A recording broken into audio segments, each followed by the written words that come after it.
बिस्मिल्लाहिर्रहमानिर्रहीम। अस्सलाम वालेकुम व्यूवर्स, कैसे हैं आप सब। एक बार फिर आपको वेलकम करती हूं अपने चैनल पे और मैं ज़बरदस्त सी रेसिपी लेकर आई हूं। ये क्विक सी जल्दी बन जाने वाली रेसिपी, जो कि अगर आपके घर में कुछ भी ना हो, हरी मिर्चें हो, बस आप जल्दी से हरी मिर्चें उठाएं, प्याज उठाएं और इसे बनाएं। बहुत ज़्यादा अच्छी बनती है और बहुत ज़्यादा शौक से भी खाई जाएगी। ऐसी बनती है कि आप पेट भर के आराम से खा सकते हैं।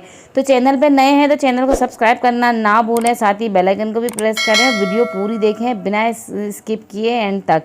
तो रेसिपी स्टार्ट करते हैं। तो सबसे पहले ही मैंने पैन ले लिया और पैन के अंदर मैं 3 से 4 खाने के चम्मच कुकिंग ऑयल डालूंगी और इसके अंदर ये मैंने प्याज कट कर ली थी। मैंने 2 बड़े साइज़ की ये प्याज है, ये इसके अंदर मैंने कट कर ली थी। ये इसके अंदर डाल दूंगी और इसको अच्छे से मैंने फ्राई करना है, इतना कि इसका कच्चापन दूर हो जाए। इसको सिर्फ सॉफ्ट करना है, इसमें हमने कोई कलर नहीं देना है। बस इसका हल्का सा देखें पिंकिश सा कलर हो गया है। तो अब इसके अंदर हमने जो डालनी है हरी मिर्ची, हमने जो कट करके रखी हुई थी, दोनों चीज़ें हम बराबर ही ले लेंगे, प्याज और हमारी हरी मिर्ची। आप चाहें तो प्याज ज़्यादा भी ले सकते हैं, बहुत अच्छी लगती है इसके अंदर ये प्याज फ्राई हुई हुई।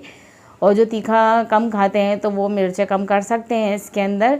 तो ये इसके अंदर डाल के इसको अच्छे से हमने थोड़ी देर के लिए फ्राई करना है, 3 से 4 मिनट तक। और फिर इसके अंदर हमने डालना है नमक। तो इसके टेस्ट के हिसाब से हमने नमक डालना है कि ज़्यादा ना हो जाए नमक का बड़ा ख्याल रखना चाहिए। उसके बाद थोड़ा सा फ्राई करने के बाद हमने इसके अंदर लेमन जूस डाल दिया है, पूरे 1 नींबू का रस इसके अंदर बड़ा वाला था तो ये पूरे 1 नींबू का गया। अगर छोटे नींबू हों तो 2 नींबू का रस आप इसके अंदर डालें और अच्छे से चमचा चलाते जाएं इसको। ये देखें आप सारा लेमन जूस जो इसके अंदर डाला था वो सब में अच्छी तरीके से ये मिक्स हो गया है। अब ये थोड़ी सी जूसी सी हो गई ना, तो अब इसको हमने कवर करके पकाना है ताकि इसका जो रस है ना वो भी जो ड्राई हो जाओ, ये अच्छे से पक भी जाए।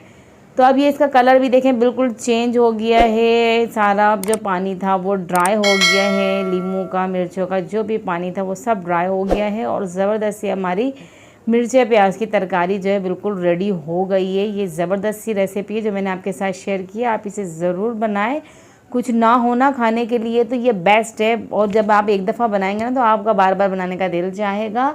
तो अपने फ्रेंड्स एंड फैमिलीज़ के साथ इसे शेयर करें, मेरे फेसबुक पेज को फॉलो करें और मेरे चैनल का विज़िट करें। मेरे चैनल पर बहुत ज़बरदस्त सी रेसिपियाँ हैं, बहुत अच्छी, इजी और घर के मसाले से बनने वाली रेसिपियाँ हैं सारी। तो अपना ख्याल रखें, अपने आस पड़ोस वालों का ख्याल रखें, मेरे चैनल को देखते रहें और नेक्स्ट वीडियो तक दीजिए इजाज़त। अल्लाह हाफ़िज़।